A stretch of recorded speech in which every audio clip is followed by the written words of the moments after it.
Hi guys, magandang umaga po sa lahat. Nandito po tayo ngayon sa Alabang, Muntinlupa City. So ngayon mag-i-interview po tayo sa ating mga madlang people na kung kontento ba sila sa pamamahala ng ating mahal na Pangulong Marcos dito sa ating bansang Pilipinas. Kaya samahan niyo po ako, tara.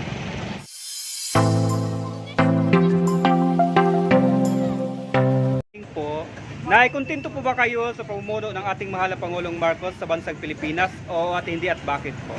Kontento po ako dahil hindi naman siya kasalanan kung anong po nangyayari sa atin. Diyos po ang nakakaalam kung bakit natin nararanasan ngayon. Kailangan lang natin tanggapin kung ano yung araw-araw natin pamumuhay. Kailangan natin pasalamatan kung anong meron tayo. Huwag natin isisi kung kani-kanino dahil minsan ang mga bagay na nangyayari sa atin ay may kinalaman ng Panginoon sa atin. Kaya kailangan lang natin mag-pray na tulungan siya, hindi upang isisilat sa kanya, kundi tulungan natin siya sa pamamaraan ng dasal. Yun lang po. Ano masasabi niyo po sa mga kritiko ng ating presidente? Ang masasabi ko hindi naman tayo para-parehas lahat ng pananaw sa buhay. So okay lang po. Maraming salamat po. Thank you. You're welcome. Morning po, ma'am. Morning. Okay.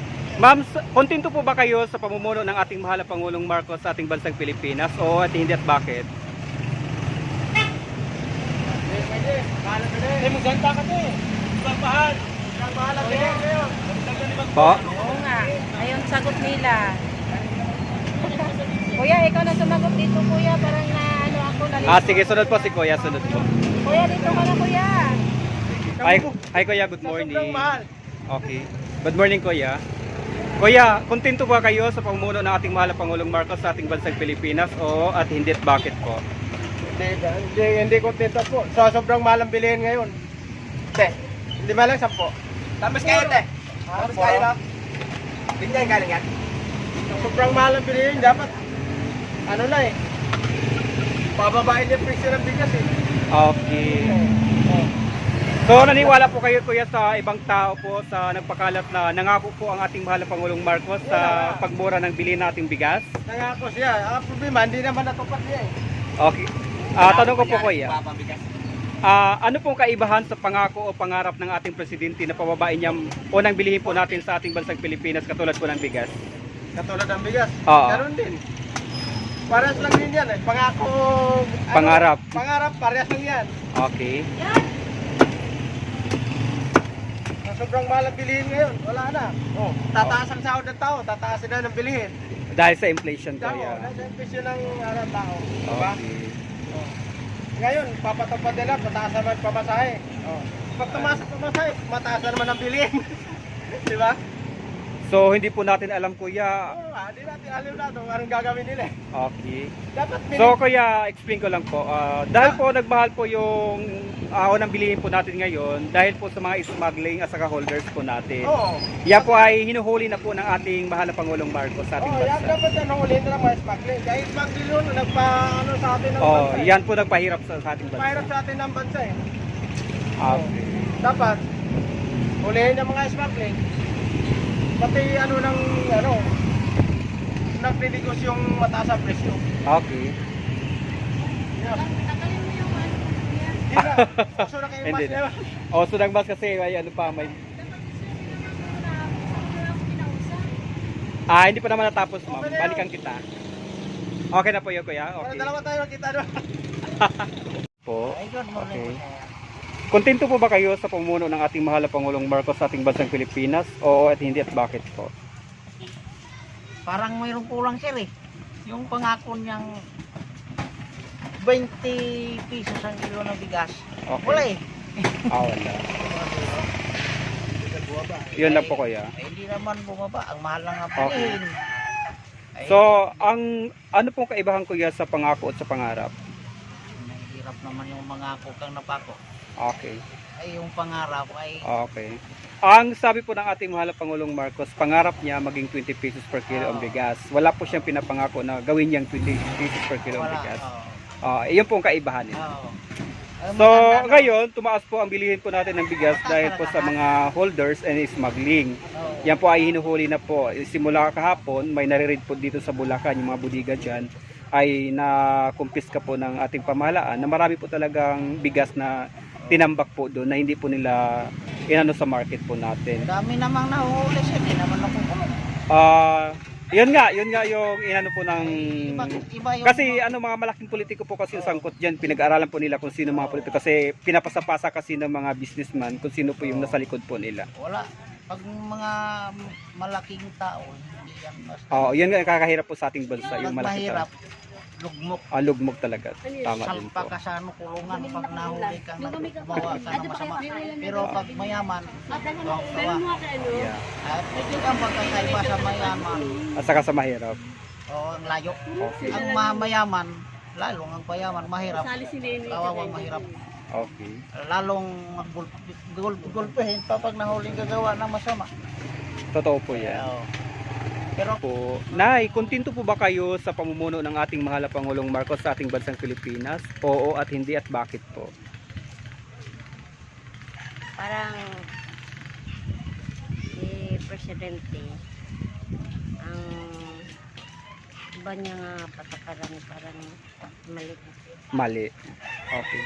Bakit niyo po nasabi na mali, Nay? Parang sa TV mapapanood namin minsan yung salita niya sa nagkamamalit siya Oo. ayun, pero sa ano talaga sa ibang mga ano sa mga tao bahala na sila. Oo, okay. Basta sa akin, parang gitna lang ako. Okay, gitna ka lang. Hindi, oo, hindi, hindi. Okay. Ganon. Mm-mm. Gitna lang pala ako. Kasi sige. ano, napagal pa yung ano niya eh. Sige. May 5 taon pa naman po siya. Mm-mm. Okay. Maraming salamat, Tagal pa. Nay. Okay, thank you rin, sir. Good morning po. Okay. Ma'am, kontento po ba kayo sa pamumuno ng ating mahal na Pangulong Marcos sa bansang Pilipinas? Oo at hindi at bakit? Kontento. Hindi ko masabi dahil may nagsasabing ano ay sa akin wala naman ako nakita masama sa palakad niya. Okay.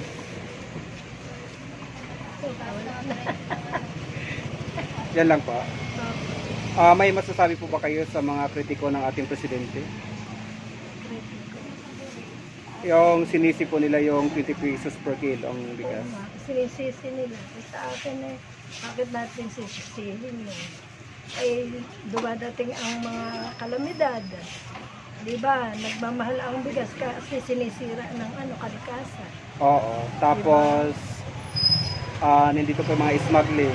Oo, hindi dapat sisihin si Presidente. Sa akin lang yan ha. Sa akin ano.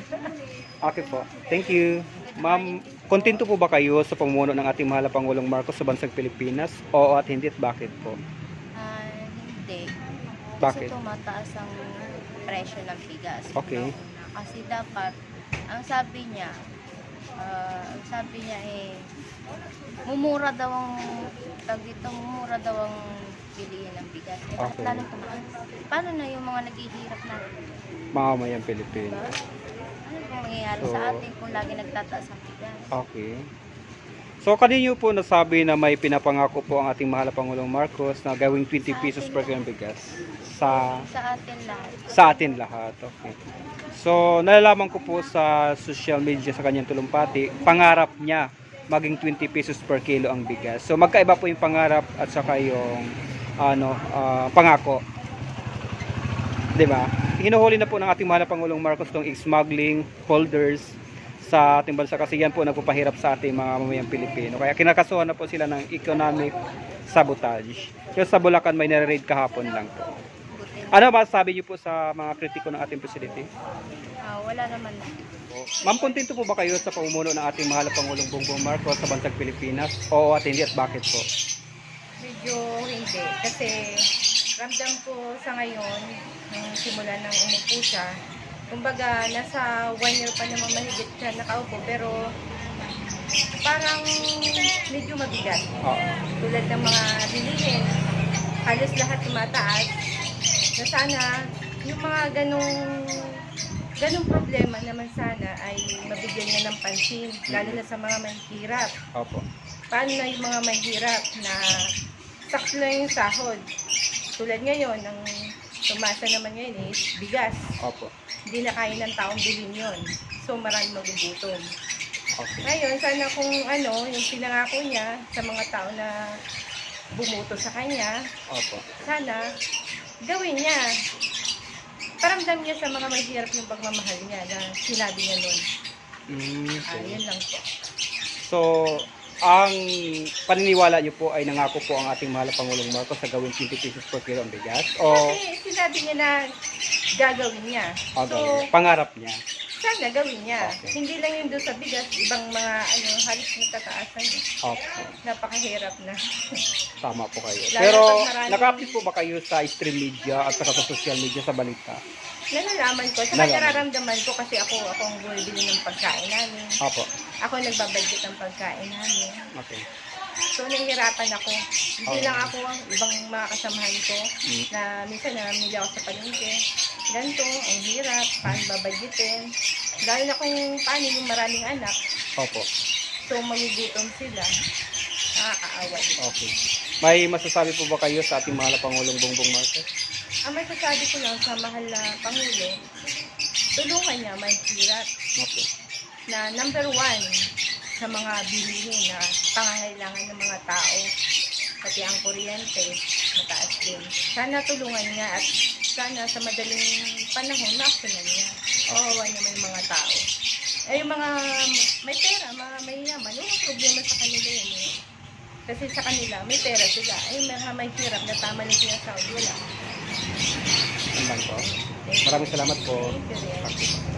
Kontento po ba kayo sa pamumuno ng ating mahal na Pangulong Bongbong Marcos sa bansang Pilipinas o at hindi at bakit po? Kontento naman po dahil po siya gusto ko tayo Pangulo. Tapos, yan lang. Ano po masasabi niyo sa mga kritiko ng ating mahal na Pangulong Marcos na pilit po nila binibintang ang pagmahal ng bilihin ng bigas? Wala. Sa palengke, wala nang murang bigas. Puro mahal na po ngayon ang bili. Okay. Yan lang po. Thank you. Good morning po. Kontento po ba kayo sa pamumuno ng ating mahal na Pangulong Bongbong Marcos sa bansang Pilipinas o at hindi at bakit po? Sa kay Marcos ngayon, Opo. medyo tumututol pero hindi. Okay. Yung tutol kasi parang lumalaki yung presyo ng bigas, gano'n. Mga bilihin. Medyo naman hindi dahil sa maluwag. Okay. Yun lang. Yan lang po. Maraming salamat. Hi Kuya, good morning po. Sir, kontento po ba kayo sa pamumuno ng ating mahal na Pangulong Bongbong Marcos sa bansang Pilipinas o at hindi at bakit po? Kontento ako, binoto ko siya eh. Okay. Bakit po sir? May Marcos po yun eh. Marcos yan, anak ng Marcos. Okay. Anak ng presidente. May masasabi po ba kayo sa mga kritiko ng ating mahal na Pangulong Bongbong Marcos katulad po ngayon na binibintang po sa ating mahal Pangulong Marcos ang pagmahal ng pangunahing bilihin? Hindi naman ano yun eh. Hindi naman kasalanan ni mga presidente yan eh. Kasi buong mundo yung problema na yan eh. Yung mahal ng bilhin eh, mahal ng gasolina. Yun ang totoo talaga yun. Naepektuhan ng mga bilhin. Okay po. Yun. May masasabi po ba kayo sa mga kritiko ng ating mahal na Pangulong Marcos? Sa akin, napakabait si Presidente Bongbong Marcos. Okay po. Napakabait. Yan lang po. Okay? Okay. Maraming salamat po. Good morning po. Sir, kontento po ba kayo sa pamumuno ng ating mahal na Pangulong Bongbong Marcos sa bansang Pilipinas o at hindi at bakit po? Ako noon pa, kasi doon sa tatay pa lang, dito lang talaga, magaling. Mga Okay. Marcos magagaling yan. May ano din yan, may pusong masa. May pusong masa din yan, mga yan. Kaya yung mga yan, handa din tumulong yan sa mga mahirap kung kailangan. Para sa akin, okay lang sa akin si Marcos. Dala lang talaga ng na panahon siguro dahil sa taas ng langis, saka pulo sa ibang bansa, yan siguro maka-epekto yan. Opo. Pagtaas ng mga bilihin. Ano masasabi niyo po sa mga kritiko ng ating mahal na Pangulong Marcos na pilit po binibintang sa kanya ang pagmamahal ng pangunahing bilihin ngayon? Maski nga santo, marami may naninira pa rin eh. Kaya hindi yan maiwasan yung naninira lalo sa presidente natin. Hindi maiwasan yan. Mayroon naninira talaga. Pero huwag mo pansinin yan. Huwag nila pansinin yan kasi ganun talaga ang ano. Pag ikaw nasa taas ka, talagang maraming talagang humihila sa'yo. O baba. May masasabi po ba kayo sa ating mahal na Pangulong Bongbong Marcos? Para sa akin, labis yan para sa akin. The best. Oh, sir, the best. Yes, mabait po. Morning po. Sir, kontento po ba kayo sa pamumuno ng ating mahal na Pangulong Bongbong Marcos sa bansang Pilipinas? O at hindi at bakit po? Okay lang. Hindi. Bakit? Kasi parang lalong umabuso ngayon ang military. Ah, militar. Hindi nila na-control. Military. Hindi katulad ni Duterte na hawak ang May maraming abusado talaga ng mga kapulisan po ngayon. Sa ngayon. Hindi katulad nung si Duterte na medyo takot sila. Okay. May masasabi po ba kayo sa ating mahal na Pangulong Bongbong Marcos? Okay siya. Ang galamay niya. Hindi naman lang problema. Okay naman si Bongbong eh. Kasi lang yung galamay na. Oo nga. Okay. Maraming salamat, sir.